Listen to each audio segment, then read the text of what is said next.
Welcome to the Voice of Retail. I'm your host, Michael LeBlanc. This podcast is brought to you in conjunction with Retail Council of Canada. The retail cannabis industry in Canada is growing, well, as they would say, like a weed. This kind of fast-paced growth with new companies in a new sector calls for experienced retail operators to help navigate and bring to the industry experience and operational expertise to survive and thrive in what is an increasingly crowded, competitive market. Christopher Kane is a savvy retail operator that brings with him decades of experience in grocery, pharma, and category management to his freshly minted role as the Chief Operating Officer at Fika Herbal Goods. Christopher joins me on The Voice of Retail to talk about the origin story of Fika, their store and merchandising strategy, and all about his experience moving to the fast-paced world of retail cannabis. A great culture within Fika that we're going to continue to grow and grow. And you put those two things together, the store design, and talking more about the store design, some key elements of it that we put in was, we have a beautiful flower pod in the middle of our stores. Let's listen in now.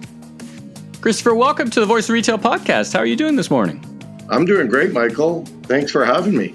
Well, it's great to talk to you. You and I were just chatting off mic as the lawn maintenance guys were blowing the leaf blowers in our ears, respectively, about, talking about grocery, talking about retail. So I'm really looking forward to digging in and talking about retail cannabis. Boy, what a transition and what a great career journey you've been on. Let's start there. Tell us about yourself, your career journey, and your role now at Fika Herbal Goods.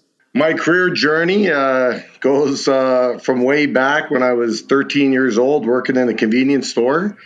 And that's where my love of retail started. From there, I worked for Sobeys for 22 years, great grocery chain in Canada. And then I moved on to the pharmacy world. I got recruited into pharmacy with Rexall Pharma Plus. Worked there for about 7 years. Learned a lot about the pharmaceutical world and retail in the pharmacy world. And after that, I landed in the cannabis, one of the fastest growing industries in Canada right now. And it's hard to not take such an opportunity in a brand new industry. You don't have that opportunity too often in your career.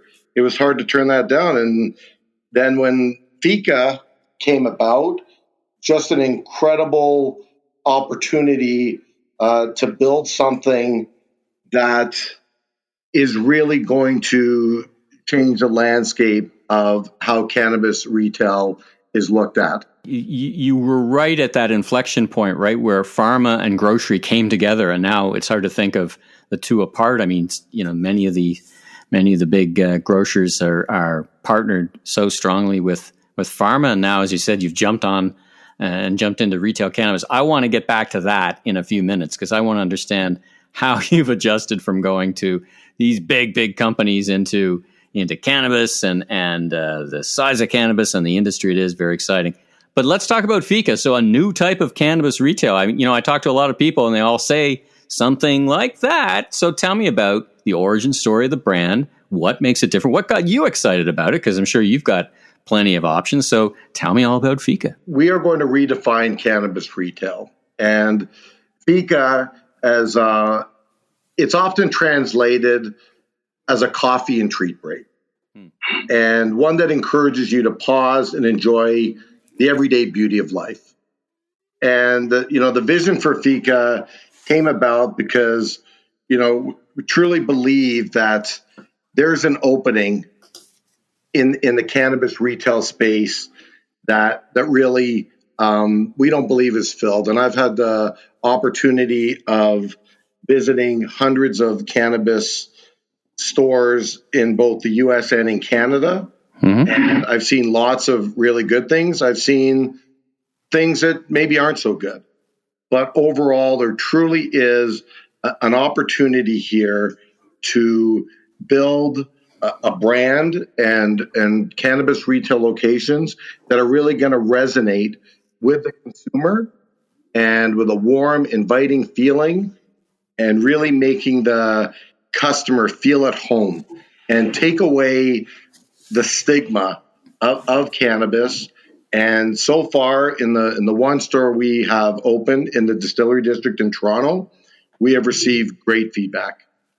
And it's just been an exciting journey, and looking at every piece of the operation and everything I've learned in my days in retail, we are sitting in a great position for success. And, you said it, Michael, a lot of people aspire to do it. I'm very confident and comfortable that we are doing it, and we're going to continue to do it. Well, let's unpack a few threads, if I can mix metaphors there, follow a few threads, unpack a few things. So you have a store in the Distillery District in Toronto, in Ontario. Visiting your website, it looks like you have other stores. So you have one store, you have more stores. Tell me a little bit just practically about how many stores you have and where you operate.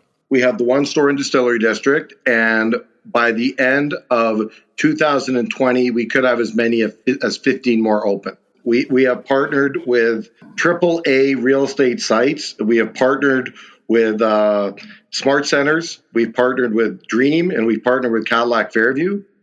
We have some incredible sites that are going in that are obviously high traffic sites in with obviously the super centers that are anchored by some incredible tenants. Walmart being there, a lot of them having LCBO locations, etc. And we're really excited about these partnerships. And the landlords that we partnered with really love, what we put together, in this fast emerging industry. And, there's no secret to the fact that a lot of the landlords were a little uncomfortable venturing into cannabis out of the gate.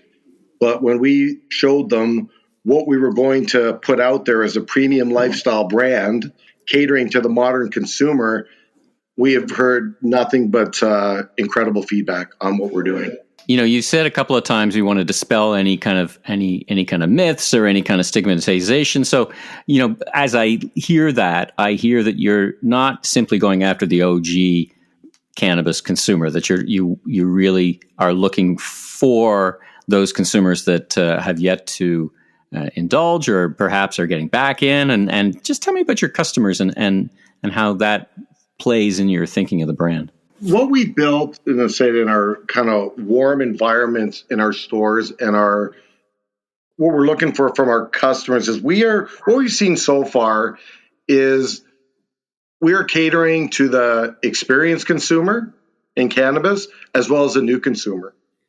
And we are finding it's a real mix, both from age to the consumers, their experience. Example, some consumers are really excited about trying it edible.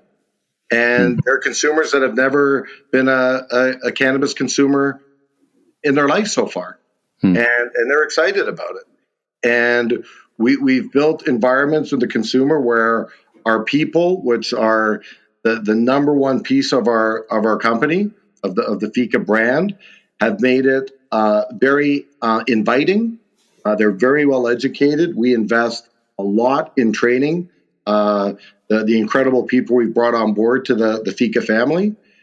And we really, regardless of consumers' cannabis knowledge, we will help them out with any questions that they have when they come into our stores. When you talk about you're a very experienced operator. Tell me about your counterparts. Who is this business? Who is Fika? Who's behind the brand, and how have you come together as a group of retailers? It is a mix of a vision to do what I've talked about previously, to really fill a void in that lifestyle brand for cannabis retail. We truly want to redefine cannabis retail, and it really is a mix of, obviously the AAA sites that we're achieving, as well as a curated list of products that we carefully select that is going to be there for our consumers. Beautiful stores that are warm and welcoming for anyone to come into. I always like to say, it's a store where you can bring in your partner, your grandmother, their best friend, obviously, if they are of age, and come in and feel very welcome with the experience that they are going to. And again, most importantly, our people. And I'll go back to that numerous times. Our people and the culture within the company are really key into what we're building here. So you put those things together, and that's really what we're building here. Well, let's talk about store design. I mean, the images and the store, it's bespoke. It's certainly not basic. Clear in my mind, there is an intention there to create an environment. So tell me how you approach store design, blank sheet of paper, then you've got an actual store in distillery. And then what makes your people different? I mean, as an experienced operator, you would hire a certain type of people. You'd look for certain candidates, but do you do different training? Like, how do you bring those two things together? Store design, which has a bespoke feel to it, but then you need to complement that with a comparable experience, and that means great people, right? So tie those things together for me. So you're right on, Michael. We started with a blank sheet of paper, as a lot of stores do. We worked diligently and spent many hours. We brought on board GH&A, who's a leading retail firm, to help us design our stores. We went through many iterations, with our goal being to really bring this brand to life, make it an easy shop for the consumer, from everything from the millwork that we build to the floors to the lighting, every piece that's really going to make an experience. We work very, very closely with GH&A on every piece of the store. We also have an in-house design team, very talented at bringing this to life. Mm-hmm. And we spent hours and hours finding that right look. Probably, we went through, we did go through multiple versions of it. Sure. And then we finally felt like this is it. And now we're really in the stage of building. We have about 10 right now that are being built, being constructed, mm-hmm. and many more to come in the next few weeks. And then on the point about people, we have a process that we follow. And the people that we bring on board they meet multiple people on our team, so we can talk to them about what Fika is all about, the brand, the Fika Herbal Goods brand, the Fika Local Herbal Goods brand, what our intentions are in the cannabis world, what we're aspiring and what we're doing to be as a retailer, and how important they are to our operation and the success of it. And we really want to be that retailer of choice, not just for the consumer, but also for employees. And we have had incredible success with the team we have assembled so far. And we're excited as we continue to build. But again, they are the backbone. We have a great culture within Fika that we're going to continue to grow and grow. And you put those two things together, the store design, and talking more about the store design, some key elements of it that we put in was, we have a beautiful flower pod in the middle of our stores.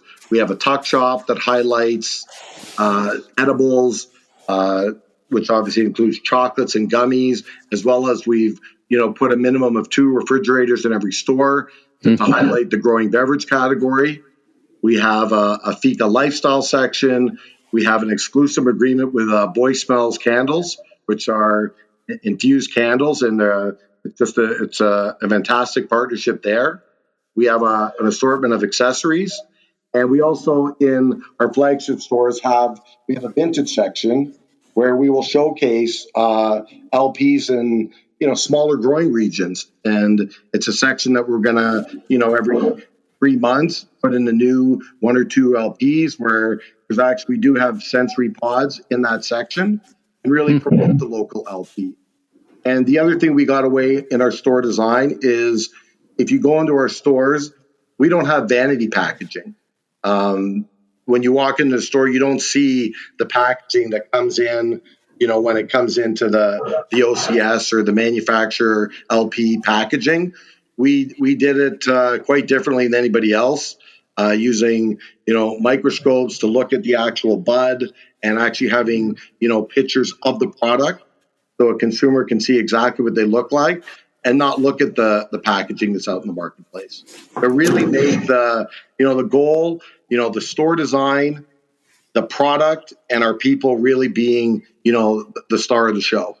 Talk about your merchandising strategy, because we're now at the point in the industry where retailers can start to define themselves better by making choices around the product that they sell. Right. That wasn't always the case initially. It was just everybody sold the same stuff, and really the challenge of differentiating. But now you're getting to the point where you can make some decisions based on who you think your customers are, who you want them to be, and who you want them to be in the brand. So how are you guys approaching your merchandising strategy? And a follow-up question to that, just so you can think about this as well, is are you at the point where you're happy with the merchandise, the consistency, and all that stuff? So first of all, talk about how you're approaching your merchandise strategy, and then tell me a bit about the product and your perceptions at this point. So the merchandising strategy, I guess it's kind of twofold. We spent probably a good 4 to 5 months curating a list of products after looking at there's over 1,000 products out there in the market now. I don't know what the latest number is. And really looking at it by category. We dissected each category and looked at what we really felt were the best products and what the consumers would be looking for, what our customers would be looking for. So we spent a lot of time on that. We don't carry an exhaustive list, but we really spent a lot of time figuring out what was required in our stores. And then not just what was required, but how are we going to properly educate our team on that product to make sure that when the consumer is in the store, they know exactly what that product is all about, its traits, etc. And that was a really big part of how we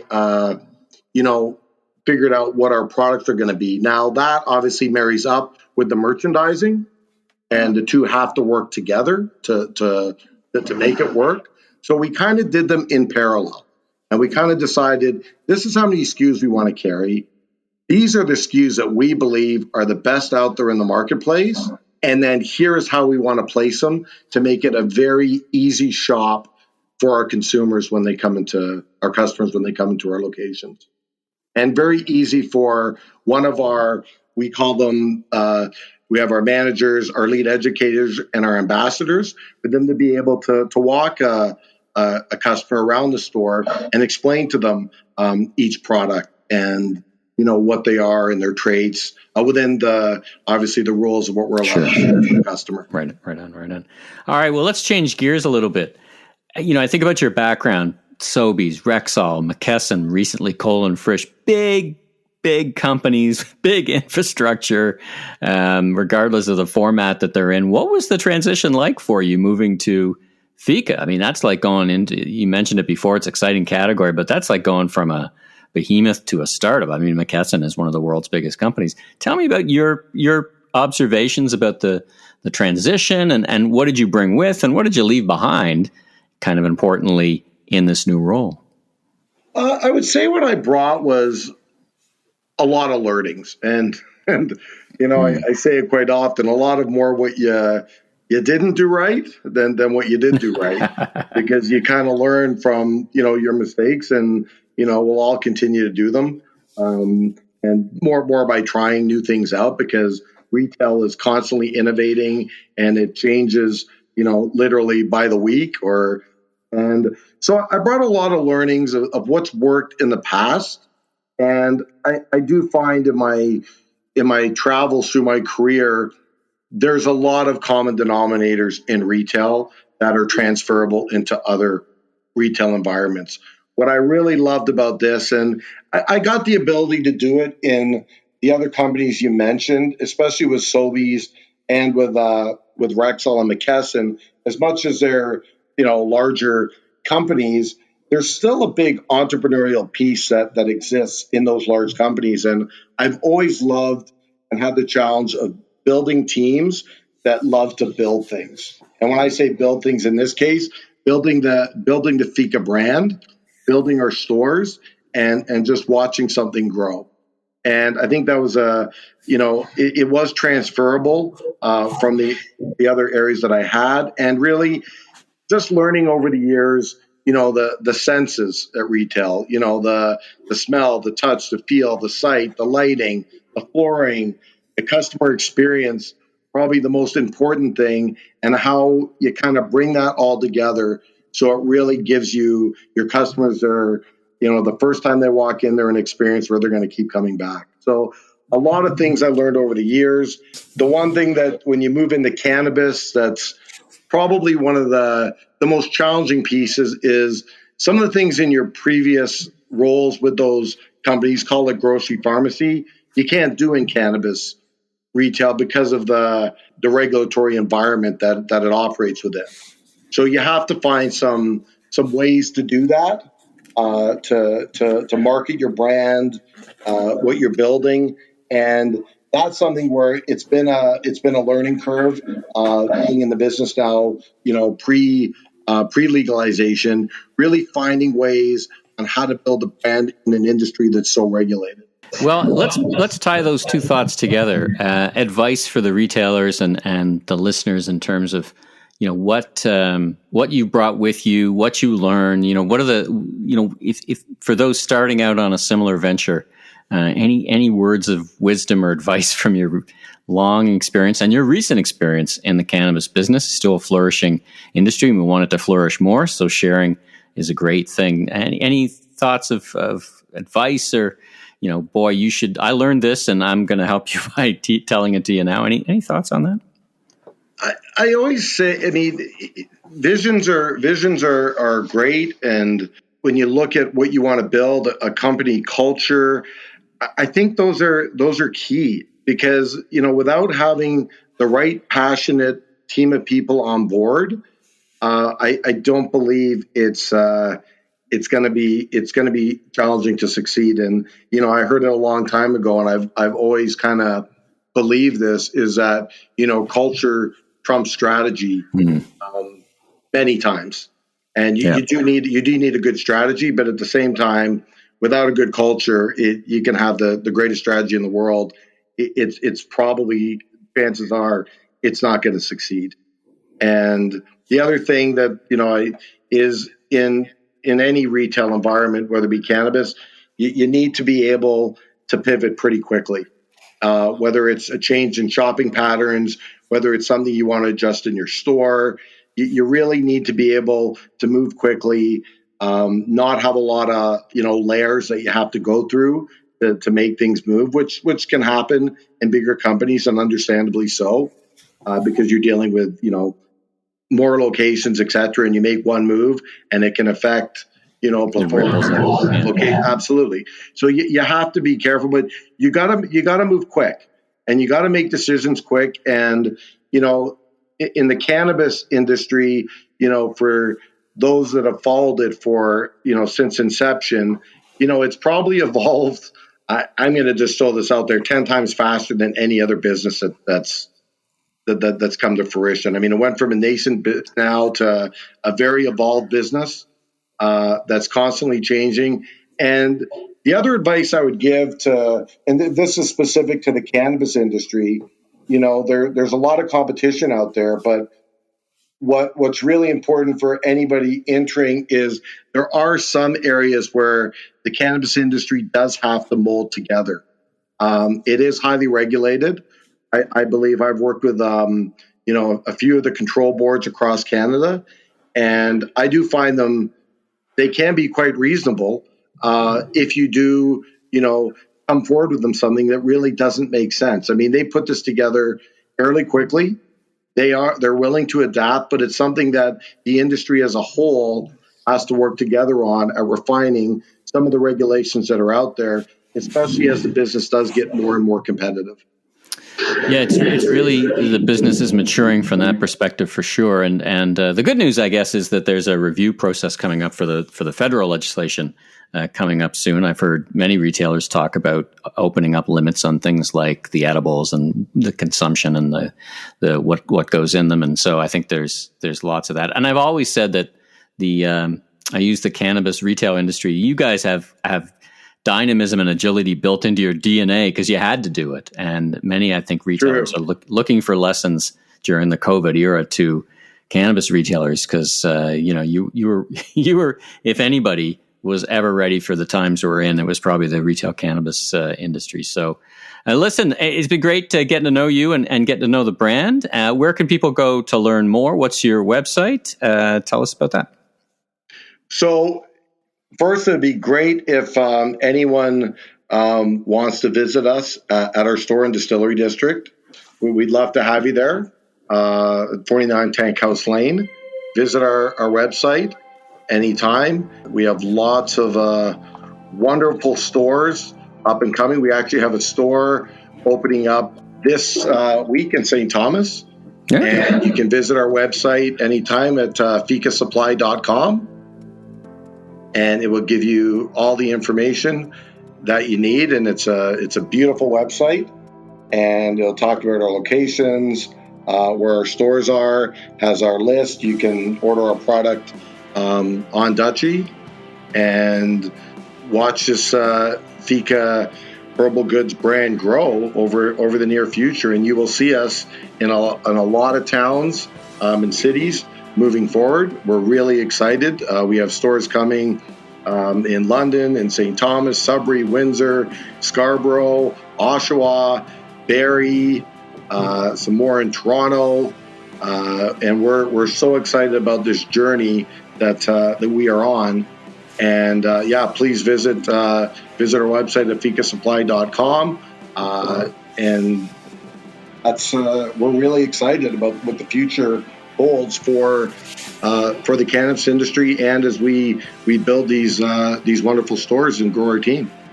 Well, it's just fantastic, and certainly a retailer to watch. Thank you so much, Christopher, for joining me. It sounds like you're having great success today. I wish you continued success, and once again, thanks for being on the podcast. Yeah, I'd love to see you in the Fika Herbal Goods store soon, and come and see us at DD, Michael, anytime. Love to join you.